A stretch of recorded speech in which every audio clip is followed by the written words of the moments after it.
வணக்கம். செய்திகள் வாசிப்பது நித்யா.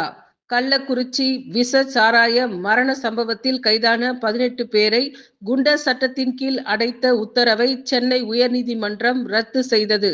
கைதானவர்கள் 6 மாதங்களுக்கு மேல் சிறையில் இருக்கும் நிலையில், இதற்கு மேலும் அவர்களை குண்டர் சட்டத்தில் சிறையில் வைத்திருப்பதில் என்ன தேவை உள்ளது என நீதிபதிகள் கேள்வி எழுப்பியுள்ளனர். இந்தியாவிலும் எச்எம்பிவி வைரஸ் தொற்று உறுதி. சீனாவில் தற்போது அதிகம் பரவி வரும் எச்எம்பிவி வைரஸ் தற்போது இந்தியாவில் முதல் முறையாக பெங்களூரில் 3 மாதம் மற்றும் 8 மாதம் குழந்தைகளுக்கு பாதிப்பு உறுதி செய்யப்பட்டுள்ளது. அந்த குழந்தைகள் மற்றும் குடும்பத்தினர் சமீபத்தில் எங்கும் வெளிநாடு பயணம் செய்யவில்லை என்பது குறிப்பிடத்தக்கது. எச்எம்பிவி வைரஸ் என்பது ஹியூமன் மெட்டாப் நிமோ வைரஸ் என்பதின் சுருக்கமாகும். இதுவும் கொரோனா போலவே மூச்சுக்குழலை பாதிக்கும் ஒரு வகையான வைரஸ் ஆகும்.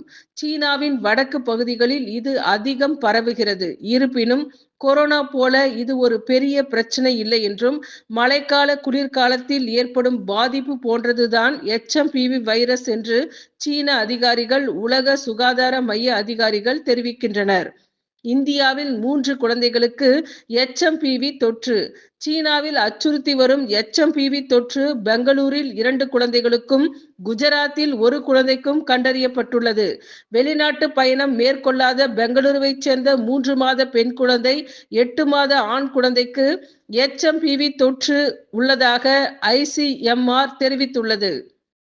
தமிழ்நாட்டையும் தமிழ்த்தாய் வாழ்த்தையும் தொடர்ந்து அவமானப்படுத்தும் ஆளுநர் ரவியை கண்டித்து வரும் 7ஆம் தேதி திமுக சார்பில் கண்டன ஆர்ப்பாட்டம் நடைபெறும் என அறிவிக்கப்பட்டுள்ளது.